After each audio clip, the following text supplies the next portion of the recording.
Hi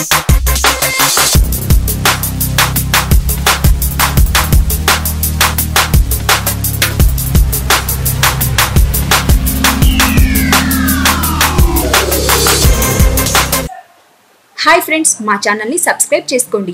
మరిన్ని updates కోసం bell ఐకాన్ని క్లిక్ చేయండి. Hi friends, welcome to my channel. Get ready. Mega మేనల్లుడు సాయి ధరమ్ తేజ్ వరుస ఫ్లాప్లతో సతమతమవుతున్న విషయం తెలిసిందే.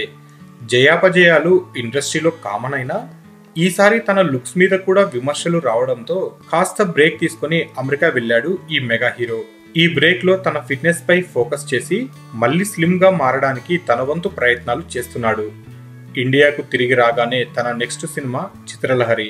ఈ చిత్రానికి సంబంధించిన రెగ్యులర్ షూటింగ్ లో పాల్గొనబోతున్నాడు. కిషోర్ తిరుమల డైరెక్షన్ లో తెరకెక్కుతున్న ఈ సినిమాను మైత్రి మూవీ మేకర్స్ బ్యానర్స్ వారు నిర్మిస్తున్నారు. ఈ సినిమా గురించి తాజాగా ఒక ఇంట్రెస్టింగ్ న్యూస్ బయటికి వచ్చింది. ఈ సినిమాలో చిత్రలహరి అనే పేరుతో బార్ అండ్ రెస్టారెంట్ ఉంటుంది అనేసి, కథలో అదే కీలకమనేసి ఇప్పటికే వార్తలు వచ్చాయి. దాంతో పాటు చిత్రలహరి అనే టైటిల్లో హీరోయిన్లు కూడా ఉన్నారట. అదేలాగంటే ఈ సినిమాలో సాయి ధరమ్ తేజ్ ఇద్దరు హీరోయిన్స్ తో రొమాన్స్ చేస్తాడట. అందులో ఒక హీరోయిన్ పేరు చిత్ర కాగా మరో హీరోయిన్ పేరు లహరి. కిషోర్ తిరుమల చమత్కారం సూపర్ గా ఉంది కదా.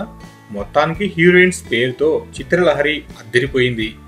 మరోవైపు ఈ సినిమాలో ఒక హీరోయిన్ గా నివేదా థామస్ ను ఫైనల్ చేశారట. చిత్రలహరిలో ఆమె ఏ పాత్ర పోషిస్తుందో అన్న విషయం ఇంకా బయటకు రాలేదు, కానీ ప్రస్తుతం వాళ్ళు సెకండ్ హీరోయిన్ ను ఎంపిక చేసే పనిలో ఉన్నట్లుగా సమాచారం. ఈ మధ్యనే రిలీజ్ అయిన కళ్యాణ్ దేవ్ సినిమా విజేత తరహాలో తండ్రి కొడుకుల అనుబంధం నేపథ్యంలో ఈ చిత్రం సాగబోతున్నట్లుగా వార్తలు వస్తున్నాయి.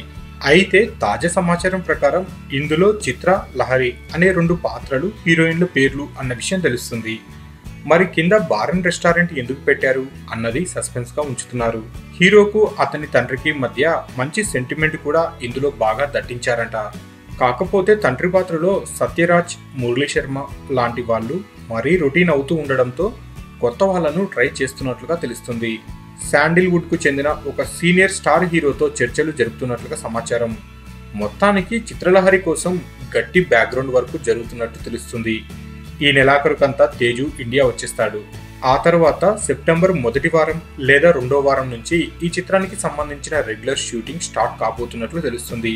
ఇక ఈ చిత్రానికి దేవిశ్రీ ప్రసాద్ ట్యూన్స్ ఇచ్చే అవకాశాలు ఉన్నట్లుగా సమాచారం. సో ఫ్రెండ్స్, మీకు ఈ వీడియో నచ్చితే లైక్ చేయండి, షేర్ చేయండి. మరిన్ని ఫిల్మ్ అప్డేట్స్ కోసం మా ఛానల్ని తప్పకుండా సబ్స్క్రైబ్ చేసుకోండి. అలాగే మీ కామెంట్ను తెలియజేయండి.